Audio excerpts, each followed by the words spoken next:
മക്കൾക്ക് ഈമാന് തന്നെയില്ല, മക്കൾക്ക് ഈമാന് തന്നെ ക്ഷയിച്ചു പോകുന്നു. യുക്തിവാദത്തിന്റെയോ നിരീശ്വരവാദത്തിന്റെയോ ഭൗതികവാദത്തിന്റെയോ അതിശാസ്ത്രീയവാദത്തിന്റെയോ കേവലമായ സംസാരങ്ങളാണ് മക്കളിൽ നിന്ന് കാണുന്നത്, കേൾക്കുന്നത്. ഈമാനിന് തന്നെ ക്ഷയം സംഭവിക്കുന്ന ദുരന്ത സാഹചര്യങ്ങളിലൂടെയാണ് മക്കൾ ജീവിക്കുന്നത്. അതുകൊണ്ട് ഈമാനിന്റെ ബലത്തിന് വേണ്ടി ദുആ ചെയ്യണേ എന്ന് ദുആ കൊണ്ട് ഏൽപ്പിച്ച എത്രയോ മാതാപിതാക്കളെ ഞാൻ ഓർത്തെടുക്കുകയാണ്.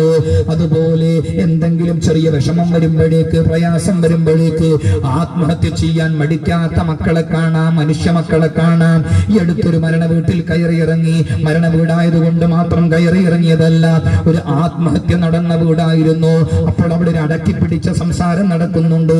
ആത്മഹത്യ നടന്നാൽ അയാളെ കുളിപ്പിക്കാൻ പാടില്ല, അയാളെ കഫൻ പുടകളെ കൊണ്ട് ഉദപ്പിക്കാൻ പാടില്ല, അയാളെ പരിഷ്കരിക്കാൻ പാടില്ല, അയാളെ ഖബർസ്ഥാനിൽ കൊണ്ടുപോയി മറമാടാൻ പാടില്ല എന്നൊക്കെ അടക്കി പിടിച്ചൊരു സംസാരം നടക്കുന്നത് കൊണ്ട് യഥാർത്ഥ ഫിഖും ദീനും പറഞ്ഞു കൊടുക്കാൻ വേണ്ടി വിനീതനെ മർക്കസിൽ നിന്ന് ആ വീട്ടിലേക്ക് കൊണ്ടുപോയിരുന്നു. ഏതായിരുന്നാലും ആത്മഹത്യ മഹാപാപമാണെന്നും അതുകൊണ്ട് ദീനിൽ നിന്ന് പുറത്തു പോകുന്നില്ല എന്നും, അയാളെ കുളിപ്പിക്കണം, കഫൻ പുടകളെ കൊണ്ട് പുതപ്പിക്കണം, അയാളുടെ പേരിൽ ജനാസംസ്കരിക്കണം, മുസ്ലിമീങ്ങളെ മറമാടുന്നിടത്ത് മറമാടണം എന്നൊക്കെ വിധി പറഞ്ഞു കൊടുത്തു, ദീന് പറഞ്ഞു കൊടുത്തു. ഏതായിരുന്നാലും മക്കളോട് സംസാരിച്ചപ്പോൾ ആ മക്കൾ ഇങ്ങനെ പങ്കുവെക്കുകയാണ്, ഞങ്ങളുടെ ബാപ്പാക്ക് അഥവാ ആത്മഹത്യ ചെയ്ത ബാപ്പാക്ക് 75 വയസ്സുണ്ടായിരുന്നു. 75ാമത്തെ വയസ്സിലാണ് ആത്മഹത്യ ചെയ്യുന്നത്. അഥവാ സമയത്ത് ബാപ്പാക്ക് ഒരു ക്യാൻസർ രോഗം വന്നു, കഠിന കഠോരമായ രോഗം വന്നു. ആ രോഗം ഇങ്ങനെ മൂർച്ഛിച്ച് വേദന സഹിക്കവയ്യാത്ത അവസ്ഥയായി, വേദന സഹിക്കാത്ത അവസ്ഥ വന്നു. അവസാനം താൽക്കാലികമായ ശമനത്തിന് വേണ്ടി ബാപ്പ ചെയ്തത് വീട്ടിലെ മണ്ണെണ്ണ കുപ്പിയെടുക്കുന്നു, ദേഹത്തൊഴുത്തുന്നു, ശരീരത്തെ അഗ്നിക്കരയാക്കുന്നു. ചെറിയ പ്രയാസങ്ങളുടെ പേരിൽ വരെ ആത്മഹത്യ ചെയ്യാൻ മടിക്കാത്ത ലോകത്താണ് നമ്മൾ ജീവിക്കുന്നത്. അല്ലാഹുവേ, ദുർമരണങ്ങളിൽ നിന്ന് കാവൽ നൽകണേ അല്ലാ, സൽമരണം കൊണ്ട് അനുഗ്രഹിക്കണേ റബ്ബേ. നല്ലവരോടൊപ്പം സഹവസിച്ചാൽ ഈമാനിന് നല്ല കനമുണ്ടാകും. ഈ വിനീതന്റെ അഭിവന്ദ്യ ഗുരുവര്യർ ഖലമുൽ ഇസ്ലാം കോടമ്പുഴ ബാബ ഉസ്താദ് അൽഫു ഖിസ്വത്തിൻ വഖിസ്സ എന്ന കിതാബിൽ എഴുതി വെച്ച അല്ലാമ മുജാഹിദ് റളിയല്ലാഹു അൻഹുവിന്റെ വാക്കുകളാണ്. മാമിൻ മയ്യിത്തിൻ ഇല്ലാ വതഅറള അലൈഹി അഹ്ലു മജാലിസിഹി ഫൈൻ കാനൂ മിൻ അഹ്ലി ദിക്രിൻ ഫഅഹ്ലു ദിക്ർ വൈൻ കാനൂ മിൻ അഹ്ലി ലഹ്വിൻ ഫഅഹ്ലു ലഹ്വ്.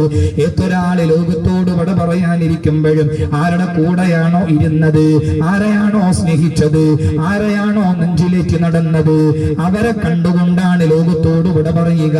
ഫൈൻ കാനൂ മിൻ അഹ്ലി ദിക്രിൻ ഫഅഹ്ലു ദിക്ർ വൈൻ കാനൂ മിൻ അഹ്ലി ലഹ്വിൻ ഫഅഹ്ലു ലഹ്വ്. നന്മ ചെയ്യുന്ന ആളുകളോടൊപ്പം സഹവസിച്ചാൽ അവരെ അനുഭവിച്ചുകൊണ്ടാണ് ലോകത്തോട് വിട പറയുക.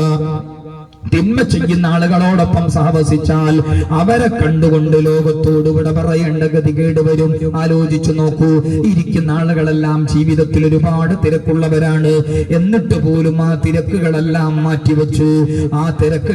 മാറ്റിവെച്ച് ഒരല്പസമയം പ്രസ്ഥാനത്തിന്റെ സംഗമത്തിൽ നന്മ ചെയ്യുന്നവരോടൊപ്പം ഉലമാഇന്റെ മുഖത്തേക്ക് നോക്കി മുതഅല്ലിമീങ്ങളോടൊപ്പം ഇരിക്കാനുള്ള നല്ല സുവർണാവസരം എന്ന് ചിന്തിച്ചുകൊണ്ടിരിക്കുന്നവരാണ് ഇരിക്കുന്ന ആളുകളെല്ലാം.